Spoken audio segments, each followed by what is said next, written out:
have this Gen Z movement and TikTokers and all who are content creators in the private sector, and they are doing governance and they are advancing human rights discussions.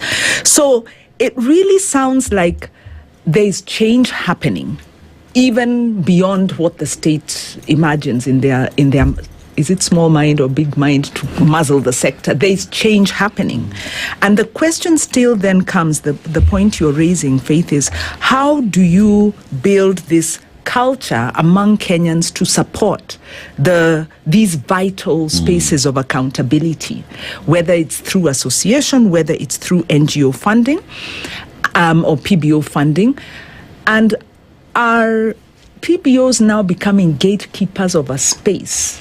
And might they be squeezing out the new civil societies? Is there going to be a competition? Or what does that look like? I'm playing a little bit of devil's advocate. Yeah. And I'm throwing that to Irungu, who likes easy questions.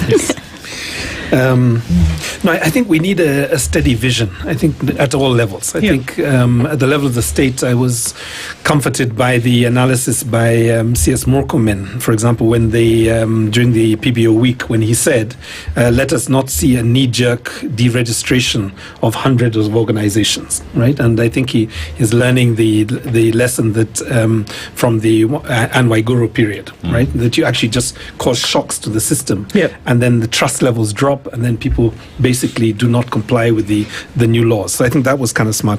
Dr. Laxmana, who's in the PBO authority at the moment, I think one of the things that he needs to do is he needs to start the process of appointing these 15-member committee to oversee the transition, because I think that will introduce a bit of trust and faith in the process. Trust is hard in this environment, right? So even if you have good wish, you have the good intentions, the fact of the matter is we are primed for conspiracy, and essentially we're a country of broken hearts, right? So we don't trust anybody, and we don't trust state, we don't trust civil society. Increasingly now, we don't trust the judiciary, and so on. So I think there is an obligation, I think, on a part of all of us to be able to create that.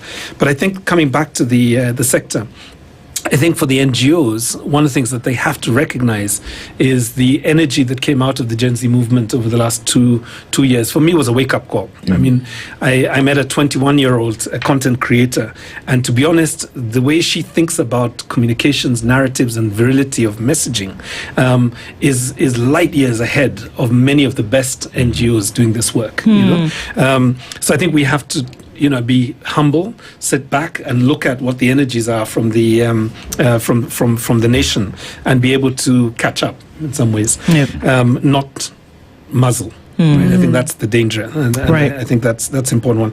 I think the other point there is really reminding ourselves that the best part of non-governmental organizations was this idea that we were essentially a group of citizens who were trying to either protect, well, first of all, to create a new constitutional framework, and then secondly, to protect that and to expand it. Right? So when it comes to things like civic freedoms, when it comes to socioeconomic rights, when it comes to identity rights, the idea that femicide is an abomination to our constitution and our moral conscience, and that we all need to be concerned about whether we are affected directly or not. I think that has to be the basis upon which we engage with the whole sector. 56 million citizens will always be more powerful than 9,000 non-governmental organizations. Oh my gosh. And that's the reality. And actually, I've done this with the Inspector General a couple of times. I've said to him, listen, you may have 100,000 police officers. You may even have... how many police stations? I keep forgetting the figure for police stations. However many police stations. But this all pales when you think about the individual unit of the citizen. So if you're not creating a culture in which citizens are empowered, they're engaged, and they're ethical, then actually you can't win, right? And that's our responsibility as an NGO sector as well. Right. Let me rest it there.